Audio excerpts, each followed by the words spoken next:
90 seconds. That's what was left on the clock in Arlington, Texas, when the file on Norway looked ready to close forever. We open their file. Minutia, one nation, one story. The fall before the triumph. 86 minutes into a World Cup knockout match, Norway had never once won. Not this year, not any year. In the entire history of this country's football. A nation that gave the world Erling Haaland, the most feared striker alive, had never won a single World Cup game once the group stage ended. 28 years since Norway's last World Cup appearance. One coach, Ståle Solbakken, the first man since 1998 to even get them back onto this stage. And now in the round of 32, against a Côte d'Ivoire side that refused to fold, that history was 90 seconds from staying exactly as it was. Frozen. Unfinished. A file that had sat closed for an entire generation, about to sit closed for one more cycle. Think about what that means for the man at the center of it. Haaland has broken scoring records at club level for years. Goals in the Premier League, goals in the Champions League, goals that made him the most talked about number 9 on the planet. And still, on the one stage that matters most to an entire country, he had nothing. No World Cup goal, no World Cup knockout win. The biggest name in Norwegian football history arriving at his prime with the one line still missing from his file. Here is what happened on the pitch. Norway broke first. Antonio Nusa, 20 years old, curled a shot past the Ivorian keeper to put Norway ahead.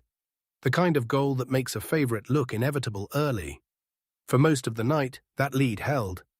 Immerse Faye's Côte d'Ivoire absorbed it, waited, searched for the gap. And in the 74th minute, they found it. Amad Diallo, low and left-footed, inside the box. 1-1. The stadium flipped in an instant. Norway's cleanest shot at history was evaporating in real time, and the team with nothing left to lose suddenly had everything to gain. This is the part of the file where most stories end in disappointment. A missed set piece. A stoppage time equalizer going the other way. A country's wait extending another 4 years. For 11 long minutes, that was the version being written in Arlington. But here's what should worry every favourite still left in this tournament. Norway did not panic. They did not retreat and hope for penalties. They kept pushing, kept feeding their 9-figure striker the ball in dangerous positions, kept believing the moment would come even after it had just been ripped away from them. That is not the profile of a team playing for pride. That is the profile of a team that expects to win. And Brazil, waiting in the round of 16, should be taking careful notes on exactly how fast this Norwegian side can turn a gut punch into an answer. 86th minute. The ball breaks to Haaland. Not a tap-in gifted by a mistake. Not a penalty won on review. A finish manufactured under maximum pressure with an entire nation's World Cup knockout history sitting on his boot for the first time in his life. He buries it. 2-1 Norway. Full time, for the first time ever, Norway has won a World Cup knockout match. Not a friendly. Not a dead group game against a side already through. A knockout match, the kind that ends seasons and defines careers, with the clock working against them and the file on an entire footballing generation lying open on the table. Haaland didn't just score, he answered a question that had been sitting unanswered since before most of his teammates were even born. And spare a thought for the file that closes tonight.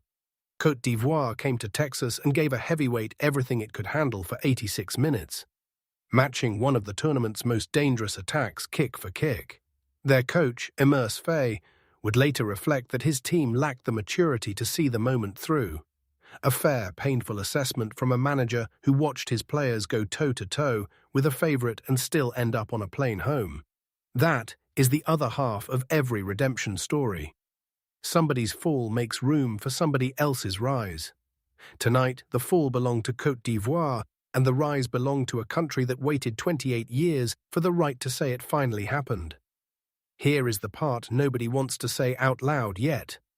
One knockout win does not erase 28 years.